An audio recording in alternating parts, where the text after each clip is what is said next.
Olá, querido jovem, tudo bom? Que alegria estar com vocês, estudando mais uma vez aí o resumo da nossa lição de escola sabatina, que tem como título Liberdade. Estamos tentando toda sexta ter o resumo, buscando colocar às 7 horas aqui no canal. Divulgue para os jovens da sua igreja vir participar conosco. Cada semana um tema interessante. Também essa semana, na verdade 10 dias, estivemos aí estudando os 10 dias de oração com o tema Rumo ao Lar. Hoje, 5h30, colocamos um vídeo e amanhã finaliza. Dá uma força aí pra gente assistindo, mas eu acredito que você tem muito aí a ganhar se assistir também, tá certo? A lição dessa semana, a 9ª semana, tem como título A Igreja Perseguida. E a lição inicia falando sobre a Constituição Americana. Você já percebeu que a maioria das pessoas que saem de países que são tiranos, que está fraco economicamente, que é uma ditadura, eles gostam de fugir para os Estados Unidos? É o famoso sonho americano. Primeiro, claro, por uma liberdade econômica, mas como estamos em um contexto religioso estudando entre religião e política, também porque nos Estados Unidos há essa liberdade. E na primeira emenda americana, olha o que é que diz. A emenda da Constituição dos Estados Unidos. O Congresso não fará nenhuma lei favorecendo o estabelecimento de uma religião ou proibindo o livre exercício dela. Em parte, isso é verdade. Não há nenhuma religião que seja predominante ou obrigatória pelo Estado ali nos Estados Unidos, nos seus 13 estados. E o interessante também é que mesmo com essa liberdade, é uma liberdade sobre algumas limitações. Dentre elas, se qualquer religião privar a vida, levar as pessoas a uma servidão como escravidão ou a morte, ela é proibida. Então, existem algumas leis para isso. Agora, sempre foi assim? Não foi. No passado, como a gente já até citou aqui, os Estados Unidos era dividido. Alguns estados que eu vou colocar até aqui, ó, esses estados, vou citar até alguns, como por exemplo Connecticut, Massachusetts, eles eram considerados puritanos. E outros estados que eu vou colocar aqui, eles eram anglicanos, dentre eles aí a Carolina do Norte. Então você vê que tinha uma certa divisão no aspecto religioso. A profecia há muito tempo predisse que Deus sempre teria um plano para libertar a sua igreja perseguida. Então, assim, essa visão de uma liberdade religiosa, ela foi importante. Quando chegamos na lição aí de segunda-feira, vem falando perseguindo os santos. Várias profecias bíblicas prendissem os séculos as perseguições que passariam os santos. E uma das que se destaca é o capítulo de Daniel, capítulo 7, onde mostra ali, falando sobre animais, onde 4 animais simbolizando o 7, os 4 reinos sucessivos, que eram quem? Babilônia, Medopécia, Grécia e Roma. E aí então eram animais que se tinham, o leopardo, animais diferentes, mas o 4º animal era uma besta que tinha 10 chifres, simbolizando o que ocorreria com Roma, que seria dividido, mas também destaca o aspecto do chifre pequeno. O que significava esse chifre pequeno?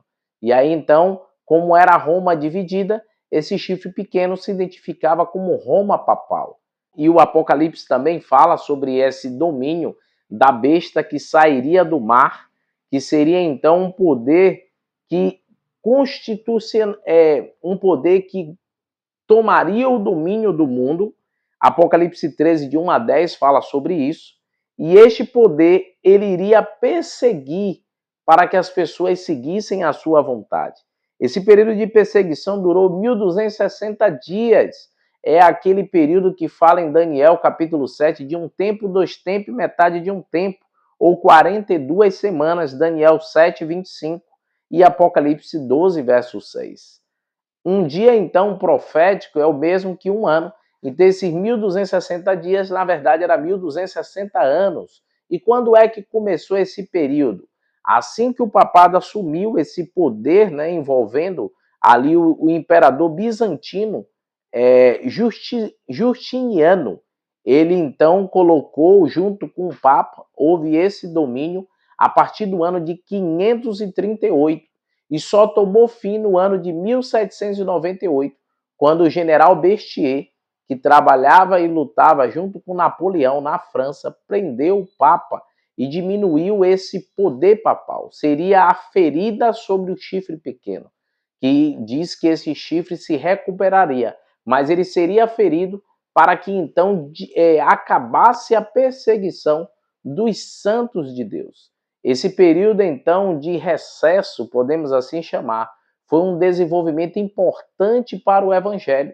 Você vê que até mesmo a profecia que Daniel 8,14 fala, até 2.300 tardes e manhãs, e o santuário será purificado.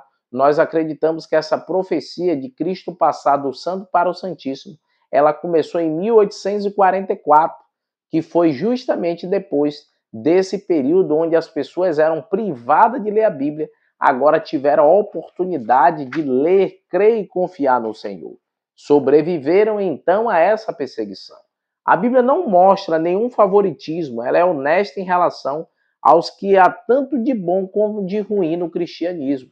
Você vê que Paulo já anunciava que haveria a tirania e havia pessoas mesmo naquela época que queriam usar da fé em Jesus para benefícios próprios, como aqueles que andavam judaizando, querendo obrigar os recém-conversos a fazer a circuncisão e outras coisas também que pertenciam apenas para os judeus. Pessoas que, em vez de somar na causa do Senhor, só atrapalhavam.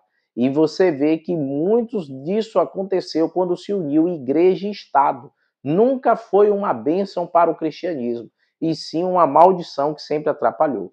Desde então, Deus concedeu ao seu povo todas as condições possíveis para pregar o evangelho, depois desse período de perseguição e dificuldades.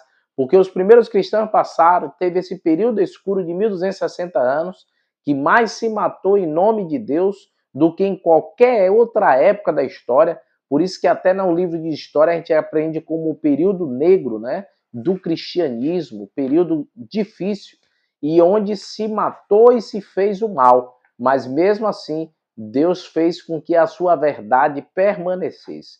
Em todos os tempos, Deus sempre teve o grupo fiel, e mesmo nesse período difícil, a gente tem história como dos valdenses, que eles trabalhavam vendendo, mas levavam porções da Bíblia traduzida na linguagem ali dos franceses e estimulava as pessoas a crer em Cristo Jesus. Foram perseguidos, mortos, mas deram o seu melhor para pregar de Jesus, assim como John Ruiz e tantos outros que pregaram mesmo perseguido pela igreja. Promessa então aos perseguidos. O Novo Testamento traz promessas animadoras semelhantes às de Daniel 7, capítulo 27. Paulo, na carta ao Romano, capítulo 8, ele diz que nem a morte, nem os principados, nada pode nos separar do amor de Deus. E como cristão precisamos ter isso em mente, mesmo nos momentos difíceis, como estudamos na lição hoje, dos 10 dias, mesmo no período de angústia, no qual seremos perseguidos, Deus não abandonará o seu povo. Deus estará com ele, e essas promessas precisamos ter firme em nosso coração. Mateus 5, de 10 a 12 também, fala sobre as bem-aventuranças. Jesus diz assim, ó, bem-aventurado que aqueles que forem perseguidos por seu nome, esses herdarão que o reino dos céus. Ser perseguido por amor a Jesus é um privilégio, e nós precisamos também permanecer firmes, não negando ao Senhor, mas reconhecendo o seu poder.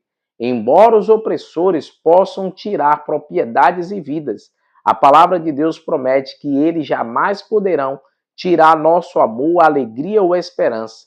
O inimigo é incapaz de diminuir nossa recompensa celestial. Ninguém pode tirar, querido, a maior recompensa do cristão, que é a vida eterna.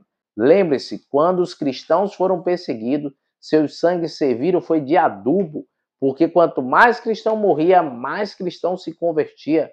Por isso que hoje o inimigo ele quer adentrar a igreja, não mais destruí-la, mas levar as pessoas ao engano e uma falsa adoração. Por isso, vigiai para que você não caia no laço do inimigo. Você crê nisso? Ore comigo neste momento.